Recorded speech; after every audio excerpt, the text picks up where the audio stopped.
It's time for game night. A look at all of the high school football games set for this weekend across the Central Susquehanna Valley. Hello and welcome to Week 8 of our Game Night High School Football Podcast. I'm Daily M Sports Editor Kurt Ritzman. I'm joined by lead football writer Todd Hummel. No breaking news this week. No. Well, I guess sort of. Monday they approved the game changes, so Schick will be playing Holy Redeemer at Berwick, and Southern is headed to undefeated Wyoming area. So that's happened in between podcasts. Yeah, it sounds like that's all that happened. Like it didn't take 5 days to come up with that, but yes, Southern's headed up for a battle of 7-0 teams, and Schick's going to play Holy Redeemer at Berwick, which up until like 10 minutes before the podcast is what last week was what we thought was happening anyway. Mm-hmm. So just pretend like everything went back to normal. So what stuck out to you from Week 7? Let's see. Mifflinburg was really beat up. Yes. I went up to Loyalsock. Mifflinburg started the game without its starting backfield and its backup tailback, and ended up losing quarterback Gary DeGroat and Riley Stahl. We'll see how many of those kids are healthy this week. And you know, Mifflinburg. You know, you see a 35-0 score, and it looks like Mifflinburg struggled a lot in that game. And you know, they did offensively, but their defense played real well. It ended up on the field a lot in the second half, and kind of got worn down in that fourth quarter. And that's when Loyalsock pulled away, and then was over at Schick for their homecoming game. And I had two of the longest games in history the last week. Well, on Saturday they scored 79 points combined at least. Yeah. Lewisburg beat Shikellamy 49-30. You know, I was really impressed with the way Lewisburg was able to overcome the loss of Max Moyers, who did not play last week. Doesn't look like he's going to play this week in their big game with Jersey Shore either. Ethan Spalding played real well. They moved him around a lot, caught a touchdown pass, or actually caught 3 passes for 97 yards, was also ran for 70 yards. And I think another big thing for Lewisburg is Ethan Spalding had mono at the beginning. Well, had mono and was just getting over it at the beginning of the season. He seems to be fully healthy. He had a pick six that changed a 21-14 game into a 28-14 game, and that's when Lewisburg made their run in the second half or second quarter and made it 49-14. And I talked to Ethan a little bit about that interception after the game. You guys were in a weird mood before the game. Did you guys, were you a little surprised it was 14-14 when you at that point? Yeah, for sure. I mean, we kind of treated them lightly at first, and they smacked us in the mouth. So we thought, okay, it's time to do Lewisburg football, show them how it's done. And that's what we did. Did you read that? Did you read screen on that interception pretty quickly? I read that it was a young quarterback. He was looking at Zaki in the backfield, and I said, "Oh, it's definitely going to him." So I just jumped it in. Is that kind of one of the harder plays to make, just because the end zone's right there, you can see it, and the ball's coming right to you? Yeah. I mean, definitely the jitters get to you when you know that you have an interception and there's 11 guys behind you trying to kill you. But it feels good when you get in finally. Did you guys feel on the field that it changed the momentum of the game? I know that it definitely got our sideline up because we were quiet, like you said in the beginning. But I think that in all we just picked it up after that too. So and you look at Schick only scoring. It ended up being down 42-14, but you take away about midway through the second quarter, Schick played real well in that game for about 2.5 quarters. It's just there was a big letdown after that pick six. Their defense played, they gave up 49 points. They let some receivers get open, but they did a real good job until late in the game with the Lewisburg running game. They weren't able to do much running the ball until later on in the game. Just struggled a little bit in the passing game. It's going to be interesting this week.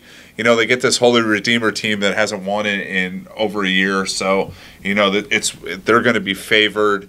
Shikellamy Shamokin in 2 weeks should be an interesting game for that reason. Just to like to see how the Braves match up with the Indians. But yeah, Lewisburg looks real good. They're they still have a shot at a division title in the Division I if they're able to win tonight it'll be Friday night. It'll be a three-way split with them and Selinsgrove and Jersey Shore. As long as Selinsgrove and Jersey Shore both beat Central Mountain, which I would assume which should happen. So yeah, keep an eye out on that. Warrior Run had a nice win over Bloomsburg. Yeah, I was really surprised by that. Not that they beat Bloomsburg, but they really handled them, and it was. I watched that game a little bit on TV on Friday night after I got home, and they kind of were able to do some things at will. They got Riley Dahlberg open downfield, and Denver Beetrell really is 8 touchdowns, I think, in the last 2 weeks. Yeah, he had 5 on last week for sure. 5 against Bloomsburg and 3 the week before against Hughesville. So that's another weapon for Warrior Run. This is they have a matchup this week up at Central Columbia where. They're jockeying for position with the Blue Jays, believe it or not. And this is a big chance at a big win for them. And speaking of, they're a little bit out of the area, but they're Division III. Speaking of Bloomsburg, speaking of breaking news, they fired their coach yesterday, Kevin Seagraves, and Seabrook. Who the hell's Kevin Seagraves? But anyway, Kevin Seabrook, and it doesn't appear to be for anything, like what a coach normally gets fired for in the middle of the season, saying something or doing something that some sort of controversy. It seems like the school board decided it was time to make a change with 3 games left, and with a wide open playoff system, I guess they're thinking about maybe Bloomsburg has a chance to win a game or 2 in the playoffs. Sure. They're looking at a tough first round game though at this point at 2-5, either Southern, Mount Carmel, or Troy. So. Maybe they figure they get Hughesville this week, so sorry to the Spartans, but if you're going to start your career off right, you want the 0-7 team. So we'll see how that turns out up at Bloomsburg. Okay, that was our look at last week. We're going to take a quick break to hear from our sponsor, GDK Development, and then we'll dive into our Week 8 games. GDK Development of Shamokin is a proud supporter of all local and youth sports. The Welsh family has been in business for 37 years and thanks you for supporting them and their local businesses, including Bruiser Sports Grill in Cole Township and the Lewisburg and Sunbury Burger King restaurants. Again, thank you for 37 years of support and good luck area athletes and teams this sports season from the Welsh family and GDK Development of Shamokin. Okay, welcome back. We've got another big schedule, 11 Week 8 games. Could have been 12, but the not-so-breaking news, on Monday we found out that Millersburg is going to forfeit this week, down to 14 healthy players. They're going to reevaluate going forward because they're a team that still has a shot at hosting the District 3 Class A final. Well, I think it'll be a final. I think District 3... I guess they have talked about putting everything at a home field, but I don't know if they'll move that around. Yeah, they're the tops right now. They're the top seed, and I hadn't really thought about that when we were thinking about the forfeit. That is interesting to see what happens. I mean, heal up and get ready for Week 11, maybe. Well, the other part of that is one of their wins is one of the teams they could possibly face is Halifax, and so that gets them into the state playoffs where they play the District 4 team, which is looking right now to be Canton's the favorite, who's undefeated right now. So, yeah, I don't know how that would go for Millersburg, but the Indians. This is the second time in 3 years they forfeited the Susquehanna game too. I think the year that they didn't play their last game, it was Susquehanna too. But they're going to try and have a homecoming without a football game this week. Like you said, they're going to reevaluate next. For the final 2 weeks of the season and maybe for the playoffs. And the way District 3 is their playoffs set up, they'll get a week off in there too. And maybe, with this week off and another week off, they can get healthy enough to continue their final season where they won't run into these problems anymore in theory if they get a little more depth with the Upper Dauphin kids. Sure. So let's dive in to the big Hack 1 game. Let's start there. 4-3. 4-3 Jersey Shore headed to 5-2 Lewisburg. Jersey Shore has kind of had its way with the other Hack 1 opponents. Yeah, so far got a little bit of a wake-up call, but everybody gets that wake-up call last week, 56-14 to Southern Columbia. That's right. The Bulldogs scored 14 against Southern Columbia, including scoring against their first-string defense. Yeah, so that's 2 touchdowns at first string. That's slacking, man, slacking. it's hard to get a read on this Jersey Shore team. We don't see them much. I saw them against Selinsgrove. I don't think they've put a performance together since then like they did against Selinsgrove. They with their wins since that Selinsgrove game are Shikellamy, I believe, and Shamokin, who both are, especially who are kind of struggling right now. This Lewisburg team at 5-2 is, just looking over these teams, is probably the biggest surprise of the season to me, just because of how young they were coming into this year. I think we thought, obviously between Nick Shedleski and Max Moyers, who is now hurt, that they had a chance to do some damage in the playoffs. But this is a team right now that's sitting with a chance at a division title. Their young receivers are playing real well. That was one of the problems that that scrimmage as they were concerned about. And Nick Shedleski, the quarterback, is Coach Persing joked in the paper last week about he likes to do it all the time and thinks he's Michael Vick, but that's been the biggest difference in his game this season has been his ability to get away from pressure and make plays down the field. And he's such a big dude that he probably takes more hits than anybody else just because of that. And there was a play last week where he was able to get out and throw a touchdown pass, and I can remember that Selinsgrove game, the first game of the season, their only touchdown was him escaping to the right and getting the ball downfield. So, the way Jersey Shore wants to pressure the quarterback, that's going to be huge, obviously. And I say this is a lot, but this is going to come down to line play. If Jersey Shore plays up front the way it did against Selinsgrove, Lewisburg's going to have a tough time with them. If not, if they play, if it's more like some of these other games where they're a little bit more inconsistent, Lewisburg has a shot. And it's also going to come down to the secondary, because I think Tanner Lorson now leads District 4 in passing yards, the whole district. And, Jersey Shore has 4, 5, 6 guys that are, nobody's like 6'6", or 6'4", like Davis Marshall was for Schick last week for that Lewisburg secondary, but they have a bunch of guys that are 6'1" or 6'2" that really can get down the field, and that's going to be key for the Green Dragons as well. We've got a couple teams coming off some disappointing performances. Danville at 4-3 is hosting Shamokin at 2-5, and I think both teams would probably like to have at least the last 2 weeks back. Yeah, Danville really struggled with Montoursville last week after struggling with Central Columbia the week before, really struggled up front. Again, it looked like KJ Riley, the quarterback, didn't have a lot of time to get the ball down the field. The Shamokin line is big. It is probably bigger than the Danville line, so that's something to look for in this one. And Coach Hynoski has just got to be frustrated with his offense right now. No points last week at all against the Seals. They never really got much going in the red zone. Turned the ball over twice deep in their own zone that led to Selinsgrove points and got them behind the 8 ball. This is everything. It seems like everything that went right for the Indians is going wrong for them this season.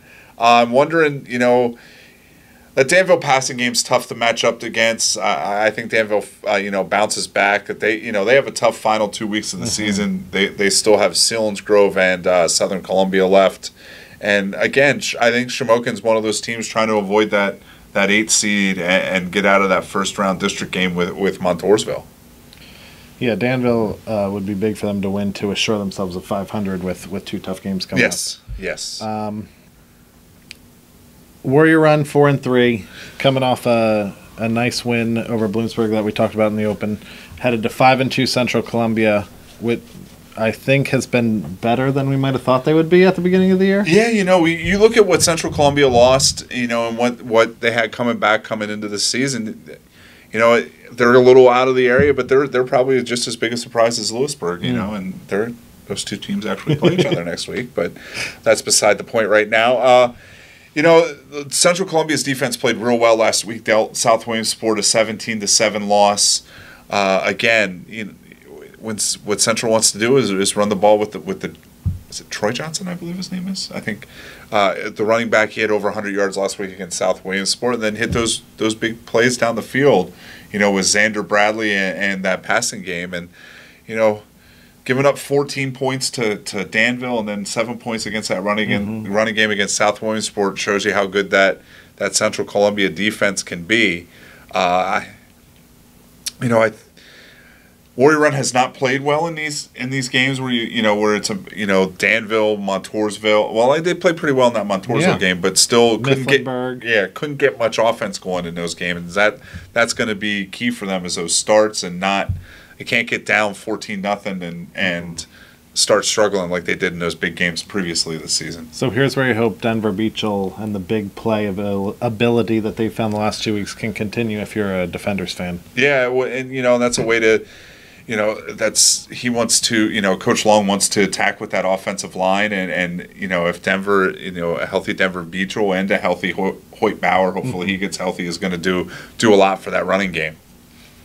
Another matchup with teams with those same records, 4-3 South Williamsport coming off that loss to Central, headed to 5-2 Mount Carmel.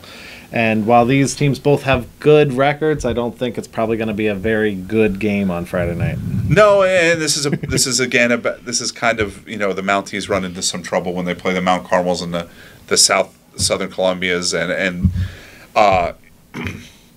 these last 2 weeks, Mount Carmel's really got its offense on track between Mifflinburg and Hughesville. Again, I think Mount Carmel's just trying, is working its way into taking that another shot at Southern Columbia in the district final. And just trying not to look too far ahead. Still have the coal bucket game at the end of the season. I really think going out to the Silver Bowl is probably a little bit too much for the South Williamsport team. I think Mount Carmel gets this one fairly easily. I think you're right. Another undefeated team, Montoursville, who will have a real test week 9 when they play Southern. I think they've got a good test this Friday, too. Headed to 4-3 Mifflinburg. I guess it depends on how healthy Mifflinburg is, though. A full complement, healthy Mason Breed, healthy Garrett DeGroat. I think the Wildcats could make it a game. If they don't have those guys, I think it might be a long night in Mifflinburg. Yeah, Mifflinburg's defense played real well last week against the Loyal Sock team that is going to try and do, maybe not the same type of way, but really wants to be as balanced as Montoursville is. Mm-hmm. They were able to run the ball a little bit, able to hit a 94-yard pass to Reese Watkins. And, Montoursville's just been clicking on all cylinders so far this season. Nobody's really challenged them yet. Again, I agree with you. I think if, a healthy Mason Breed, a healthy Riley Stahl's healthy in the passing game, I think that gives them a chance. If they're, if they opt to either sit out or they can't go, this is probably a fairly easy Montoursville win. Milton's been struggling all year, 0-7, headed to Loyal Sock, 4-3. That seems like the Lancers may be starting to find the right mix as they're headed to the playoffs. Watching them last week, you can see it. They're real tough up front. Mifflinburg had a hard time with Maleki Parlante. Mm-hmm. Aiden Garrett and the other linebacker, Simone Mileto, are real tough. It's real tough. The Mileto kid's not real big, and all of a sudden he's through that line and tackling a running back. But getting skinny. There you go. It's not something I know much about. But it's Loyal Sock wasn't consistent last week. They hit some big plays, but there was some drives where they quick 3 and outs and were giving the ball back to a Mifflinburg offense that was really trying to find something against them. Right now Milton had that running game going early on, but mm-hmm. teams have been able to kind of shut that down and not allow them to get that involved. And they're on to Ethan Rao as a quarterback right now. Obviously Loyal Sock gets this one, but I think Milton at this point in the season just wants to show some improvement. It's a real young team. Xavier Minium has played well as a receiver. He's a freshman. Sure. Aston Canello's now out at receiver. He's only a sophomore. Things can only get better up there, obviously. And I think once some of these, their junior high team appears to be pretty decent mm-hmm. so far. So I think it's a matter of time that there's some kids coming. It's just, I think Loyal Sock gets this one this year. Another Hack 1 game, Selinsgrove 4-3. Coming off that shutout win over Shamokin, hosting winless Central Mountain. Seals roll. Yes, and this is we want to avoid the fate of Shamokin that went out there and struggled a little mm-hmm. bit, and ended up needing a defensive touchdown. The Seals just can't get caught looking ahead. Danville and Montoursville to end the season. Looking at the power rankings, the Seals are the number 1 seed right now. in 4A, rooting to keep the home field advantage. Obviously, rooting for either Lewisburg this week to get Jersey Shore, and the Bulldogs play Baldigo area next week, who did beat them last year. Baldigo area, I think, is either 10 or honorable mention in Class 3A this season. So, yeah, the Selinsgrove should roll in this one. I think they're hoping to get some people healthy and, in a perfect world, get up big early and get some of those starters out of there and get a rest. But, you just got to make sure not to look ahead. Yeah. Next game is not Schick at Southern Columbia, as we've discussed at length on this podcast. But how about Schick 1-6 against winless Holy Redeemer up at Berwick's, I want to say, Crispin Field on That is correct, sir. Yes. The Braves should win this one. Holy Redeemer, I think it's the last game of the 2017 season. Or no, the second game of the 2017 season is the last time they won a game. They're struggling with numbers. Like I said at the beginning of the podcast, I think this Braves team at 1-6 has a real, it'd be surprising to get the 4 wins. I think people would consider that an upset next week if they beat Shamokin, but sure. The Indians certainly can't look past that game, and this is a perfect way for the Braves to get, to feel a little better about themselves. I really think they showed some flashes last week and a little bit of consistency this week, building some offense to go into the end of the season and give yourselves a shot to, get the 4-6. And in their win over Central Mountain and against Lewisburg, it seems like they found a weapon in Davis Marshall in the passing game. Yeah, and Lewisburg really did a good job to take him away. Did a lot of bracket stuff with Spalding and whoever the other corner was on that side. Ethan Spalding's 6'2" or something like that. So that was, they needed that size matchup on the outside against Marshall. And it just seems that we did the cover story last week on Drew Balestrini, and it just seems he's a little more comfortable in the offense at this point. He was able to go some other places other than Marshall. Mason Brubaker made a great diving catch. He also does a great job of getting outside of the pocket and making some things happen with his legs. And like I said, this is a way for the Braves to develop confidence, for the rest of the season and find some other things to be successful offensively. I think, 30 and 81 points in the last 2 weeks. Yeah. I'm pretty sure they didn't score 80 points last year. Then we've got Southern Columbia 7-0 on the state record regular season winning streak. Ranked number 1 in Class 2A, headed to number 3 in Class 3A, 7-0 Wyoming area. Going to play 3-5 or 3-6 in Class 3A the next 2 weeks. Any chance it's close? I don't think so. Not knowing a whole lot about Wyoming area other than what I've seen on TV a couple times. I mean, the quarterback looks real good. Southern's just rolling over, teams that have been good against every other teams this season, that it's just hard to pick anything but a blowout at this point. Should be a great scene up there. They've sold 2,500 tickets, expecting at least 5,000 people up at the Wyoming area stadium. Get there early. They're open. If you're going up, they're opening the gates at 5 o'clock, I think they said. No reserve seating, so first come, first serve. Going to be a madhouse up there. Yeah, should be fun. Should be fun. And, probably more fun if you're there in black and yellow than whatever color Wyoming wears. Green and gold. Okay. Midwest, our next game. Midwest. That got pregnant pause all of a sudden, didn't it? I was just thinking, if they're both wearing yellow, so maybe if you're a Southern fan, wear a mostly black Southern Columbia State Champion shirt. 2-5 Midwest, headed to 1-6 Athens. The Mustangs are coming off what I'm sure was a disappointing 29-7 loss to Nativity.